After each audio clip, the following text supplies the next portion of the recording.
In this video, I'm going to reveal little-known psychological secrets that can make anyone like you, admire you, and even become obsessed with you.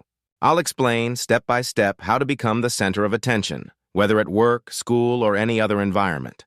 The knowledge presented can be used to influence positively or to manipulate, and the responsibility for its use rests entirely with whoever applies it.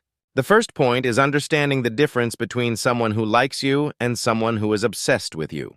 Creating this obsession involves a skill called activating weak points. Every human being has 4 main weak points, and at least one of them tends to be dominant. The secret is to identify this point in a conversation and use it to your advantage. During a dialogue, you can notice changes in the person's behavior, changes in tone of voice, repetition of phrases, sudden increase in attention.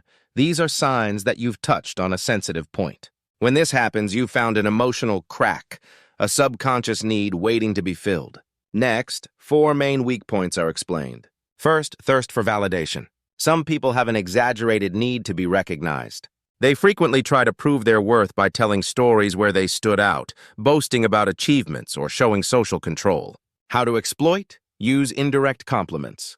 Never directly say you're amazing or I like your style. This sounds forced and quickly loses value. Instead, compliment subtly and unexpectedly. Example: ask for the person's opinion on something or ask for advice. When applying the suggestion, say something like, "Wow, that makes total sense. I don't know why I didn't think of that before." This way they feel intellectually valued. Another example is using third-party comments. "The other day, so-and-so and I were talking about you, and he was impressed that you can run 6 kilometers straight." This type of compliment impacts deeply because it's indirect and spontaneous. People with this weakness are the easiest to manipulate, precisely because they depend on constant recognition. Second, fear of failure. Many carry big dreams, getting into a prestigious university, landing their dream job, etc. Even when confident, they're haunted by a silent fear of failure. How to exploit? The key here isn't to give advice or solutions. Instead, listen carefully and offer emotional comfort.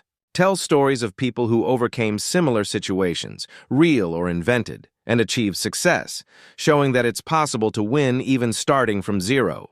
Example: my cousin was in the same situation as you, full of doubts about programming. Today he works at Microsoft. The focus is to create hope and identification, which generates a sense of support and emotional dependence on you. Third, psychological traumas. A common trauma among men is romantic rejection. When a man is rejected, he tends to internalize the failure, thinking the problem lies in his appearance, personality, or status. How to exploit? Help him see that the problem isn't him, but never say this directly. Lead him to this conclusion subtly. Example: if he's single. Say that the woman who rejected him has a bad history with other men, or that even successful men have been rejected by her. Example: if he's with someone else. Say that his current partner is much better than the previous one, prettier, kinder, etc. This approach strengthens the person's self-esteem and helps heal an emotional trauma, linking this feeling of healing to your presence. Fourth, sexual desire. This point is more relevant for men, as women generally have an easier time obtaining sex. A woman can use this desire to manipulate a man, offering crumbs of attention and creating a come-and-go game that emotionally traps the man. How to protect yourself? Understanding this dynamic is enough to protect yourself. Knowing she might use desire as a weapon gives you control to avoid falling into this manipulation cycle. Conclusion: when you hit people's weak points, it's like offering an emotional drug.